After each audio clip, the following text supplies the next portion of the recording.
We surveyed 1,000 adults selected at random from a large city, asked them, are you satisfied with the quality of air? 78% said they were. Based on the results of the survey, which of the following statements must be true? So this is a sample of the entire population. There's no guarantee that exactly 78% will be satisfied in the entire city. And if we pick another 1,000, there's no guarantee that it'll be exactly 78%. And there's definitely no reason to think that a different city would have 78%. So it's actually none of these. A sample of 100 high school students was selected. They were asked whether they wanted earlier start time or not. 70 said they did not want it. Which of the following is the largest population to which the results of the survey can be generalized?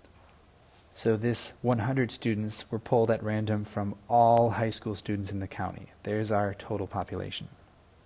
All high school students in the county. A study was done of the weights of different types of fish in a pond. We had 150 largemouth bass, of which 30% weighed more than 2 pounds. Can you apply that to all fish in the pond? Or can you say that all largemouth bass?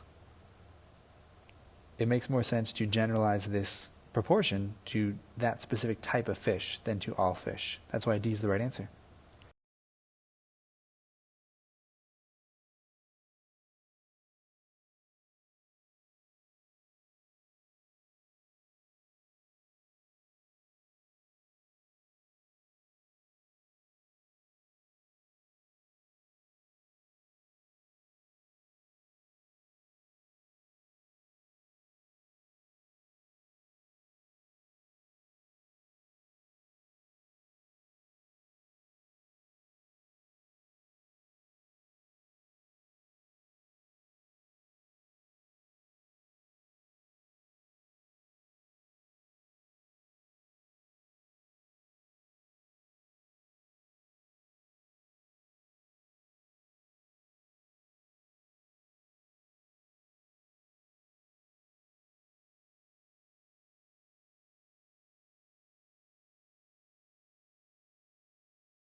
To determine the mean number of children per household in a community, Tabitha surveyed 20 families at a playground, and their mean was 2.4.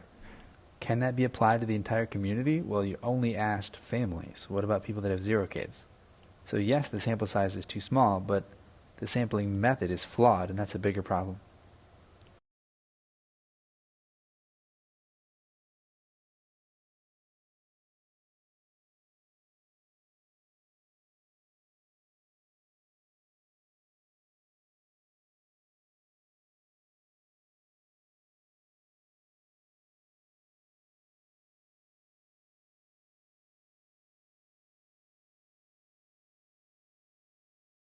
Which of the following best explains why the margin of error for sample X is greater than the margin of error for sample Y?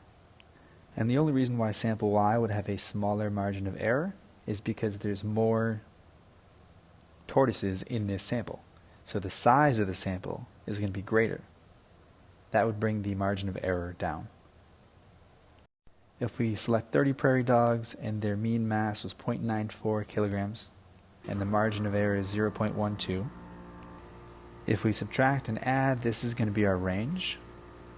That doesn't necessarily mean that all or even most have a mass between these. It just means that any mass between these amounts is a plausible value for the mean mass of all of the colony, not just the sample of 30. That is what the margin of error is measuring. It's how accurate the mean will be. If the associated margin of error was calculated the same way for both samples, what's most likely the reason that sample A has a larger margin of error than sample B? And that's probably that sample A didn't have as many visitors. Sample B had more visitors. If the sample size is larger, then the margin of error is going to go down.